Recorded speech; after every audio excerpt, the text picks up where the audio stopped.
Morning students आज हमने पढ़ना है इलेक्ट्रॉन एफिनिटी। इलेक्ट्रॉन एफिनिटी को हम ई ए के साथ रिप्रेजेंट करते हैं। इलेक्ट्रॉन एफिनिटी का जो लफ्ज़ है वो दो लफ्ज़ों से मिलकर बना हुआ है। एक है electron mean negative charge particle electron. Affinity का मतलब होता है अट्रैक्शन, मीन के एक एटम इलेक्ट्रॉन को अपनी तरफ अट्रैक्ट करता है, उसके नतीजे में एनर्जी खारिज होती है, उसको क्या कहते हैं? Electron affinity. ये एनर्जी की वो मकदार होती है जब एक इलेक्ट्रॉन आउटर मोस्ट शेल में ऐड होता है, जो एनर्जी रिलीज होगी उसे हम क्या कहेंगे? Electron affinity. मगर शर्त क्या है कि आइसोलेटेड गैसियस एटम होना चाहिए, मीन के सॉलिड में नहीं होना चाहिए, लिक्विड में भी नहीं। अगर सॉलिड में है तो पहले आप उसको कन्वर्ट करेंगे गैसियस स्टेट में, और होना भी सेपरेट चाहिए, अलग होना चाहिए, आइसोलेट होना चाहिए, अकेला मॉलिक्यूल की शक्ल में।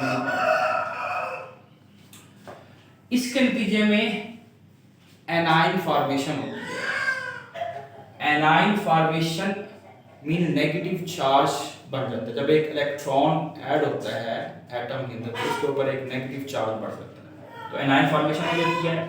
और एनाइन फॉर्मेशन ज्यादातर नॉन मेटल्स शो करवाती हैं। एनाइन फॉर्मेशन लेफ्ट से राइट साइड की तरफ जाएं, राइट साइड पे सारी की सारी नॉन मेटल्स हैं, लेफ्ट साइड पर पीरियोडिक टेबल में सारी की सारी मेटल्स हैं।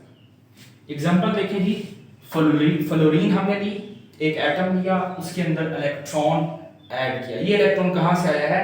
इसके पास पड़ा हुआ कोई पॉजिटिव चार्ज एटम है, मीन एटम है, उसने अपना इलेक्ट्रॉन रिलीज किया और पॉजिटिव चार्ज गेन किया। फॉर एग्जांपल हाइड्रोजन है, हाइड्रोजन ने क्या किया जी? अपना इलेक्ट्रॉन रिलीज कर दिया। वो इलेक्ट्रॉन फ्लोरीन ने एक्सेप्ट किया है और इसके ऊपर आ गया है F-1 चार्ज, और इसके नतीजे में जो एनर्जी खारिज हुई है वो है -328 किलो जूल पर मोल। माइनस का साइन इसलिए आया है क्योंकि एनर्जी खारिज हुई है। किलो जूल पर मोल इसका यूनिट है। क्लोरीन के इलेक्ट्रॉन ऐड हुआ है, इसके ऊपर Cl नेगेटिव चार्ज आ गया, तो जितनी एनर्जी खारिज हुई है -349 किलो जूल पर मोल। एग्जांपल ये है जी फ्लोरीन हमने लिया। फ्लोरीन ने क्या किया? साथ पड़ा हुआ इलेक्ट्रॉन ले लिया। क्यों? इसके पहले शेल में 2 इलेक्ट्रॉन है, दूसरे में 7 इलेक्ट्रॉन है। इसको एक इलेक्ट्रॉन की जरूरत है अपना शेल कंप्लीट करने के लिए, तो ये अपना एक शेल कहां से मिलता है? जो पास पड़ा हुआ एटम क्या करेगा? रिलीज करेगा, वो क्या कर लेगा? ये अट्रैक्ट कर लेगा, और क्या बन गया जी? F negative charge. नेक्स्ट आते हैं जी क्लोरीन। पहले शेल में 2, दूसरे में 8 मुकम्मल, तीसरे में 7। इसको भी एक इलेक्ट्रॉन चाहिए अपना शेल मुकम्मल करने के लिए, अपने आप को स्टेबल करने के लिए। तो ये भी पास पड़ा हुआ इलेक्ट्रॉन जो किसी दूसरे एटम ने खारिज किया है मेटल्स ने, वो क्या करेगी? लेगी, और क्या होगी? एनर्जी खारिज हो जाएगी। तो आता है जी न्यूक्लियर चार्ज और शील्डिंग इफेक्ट क्या चीज है? न्यूक्लियर चार्ज, ये जो सबसे बाहर वाले वैलेंस शेल इलेक्ट्रॉन है, बाहर वाले इलेक्ट्रॉन है, इन्हें वैलेंस शेल इलेक्ट्रॉन कहा जाता है। इनकी अट्रैक्शन जो अंदर प्रोटॉन के साथ जो अट्रैक्शन होगी उसे हम क्या कहेंगे? Nuclear charge. शील्डिंग इफेक्ट, चलिए बाहर वाले इलेक्ट्रॉन की तो बात होगी, जो अंदर वाले इनर शेल इलेक्ट्रॉन की जो अट्रैक्शन है प्रोटॉन्स के साथ, एक दूसरे को खींचते हैं पॉजिटिव नेगेटिव चार्ज, उसको हम क्या कहते हैं? Shielding effect. और शील्डिंग इफेक्ट अगर ज्यादा है तो ये न्यूक्लियर चार्ज को कम करने की कोशिश करता है।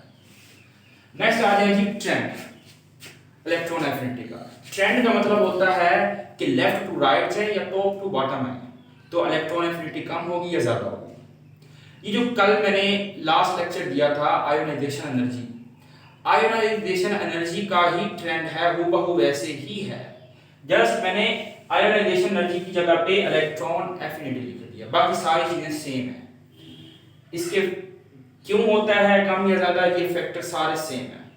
जब हम लेफ्ट से राइट की तरफ आए पीरियड के अंदर, तो इलेक्ट्रॉन एफिनिटी क्या हो जाती है? ज्यादा हो जाती है। क्यों होती है? क्योंकि न्यूक्लियर चार्ज तरतीब के साथ बढ़ता है। लेफ्ट से राइट जाए तो तरतीब के साथ न्यूक्लियर चार्ज बढ़ता है। वैलेंस शेल इलेक्ट्रॉन भी तरतीब के साथ बढ़ते हैं, और एटॉमिक साइज क्या होता है? तरतीब के साथ कम होता है। इन वजूहात की बेस के ऊपर क्या होता है? लेफ्ट टू राइट जाए तो इलेक्ट्रॉन एफिनिटी इंक्रीज होती है। अच्छा, ये मैंने पीरियड नंबर 2 ले लिया, जिसे हम नॉर्मल पीरियड कहते हैं। उसमें देखें जी लिथियम है, बेरिलियम है, बोरोन है, कार्बन है, नाइट्रोजन है एंड ऑक्सीजन। देखिए इसका वैलेंस शेल में 1 इलेक्ट्रॉन, इसके वैलेंस शेल में 2 इलेक्ट्रॉन, इसके वैलेंस शेल में 3, वैलेंस शेल में 4। तो ग्रेजुअली मुसलसल क्या हो रहे हैं, वैलेंस शेल इलेक्ट्रॉन बढ़ रहे हैं। ये वाली बात हमने क्लियर कर ली। अब होता क्या है, जो इनका न्यूक्लियर चार्ज है वो लेफ्ट टू राइट जाए तो इंक्रीज होता है। न्यूक्लियर चार्ज मैंने बताया कि जितने वैलेंस शेल इलेक्ट्रॉन ज्यादा होंगे उतने प्रोटॉन के साथ अट्रैक्शन ज्यादा होगी। इसका देखें तो एक वैलेंस शेल इलेक्ट्रॉन है, अट्रैक्शन बहुत कम है, तो क्या होगा, साइज वैसे के वैसे रहेगा बड़ा।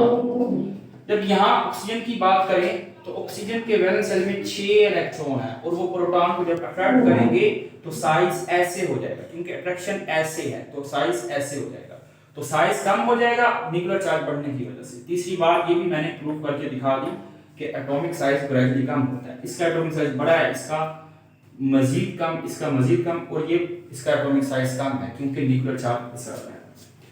ट्रेंड इन ग्रुप की बात करें, ये इसका ट्रेंड भी बिल्कुल आयोनाइजेशन एनर्जी की तरह है। जब हम टॉप टू बॉटम आए तो इलेक्ट्रॉन एफिनिटी क्या होती है, कम होती है।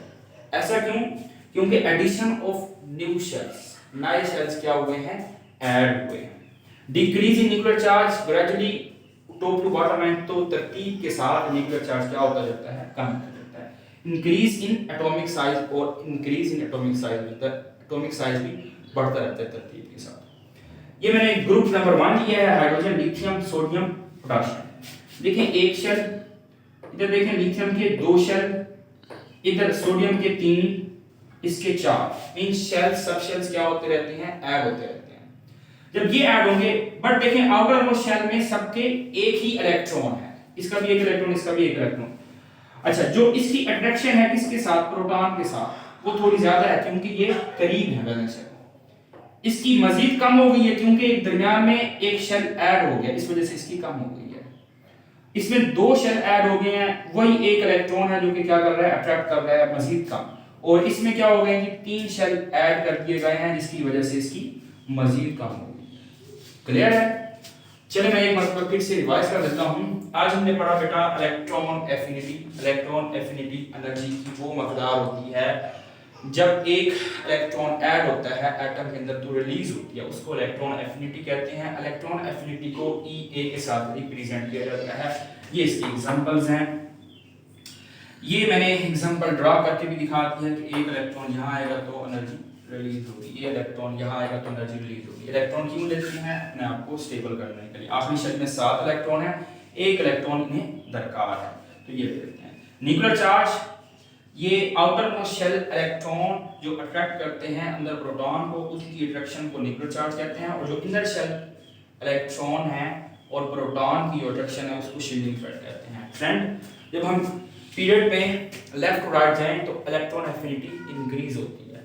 क्यों होती है, क्योंकि न्यूक्लियर चार्ज तरतीब के साथ बढ़ता है, वैलेंस शेल इलेक्ट्रॉन भी बढ़ते हैं और एटॉमिक साइज भी क्या होता है, कम होता है। ये मैंने डायग्राम की मदद से भी समझा दी। ग्रुप के अंदर टॉप टू बॉटम में कम होती हैं, क्यों, क्योंकि एडिशन ऑफ न्यू शेल्स होते हैं। न्यूक्लियर चार्ज क्या होता है जी, कम होता है, और इंक्रीज इन एटॉमिक साइज बढ़ जाता है। ओके जी, अल्लाह हाफिज़।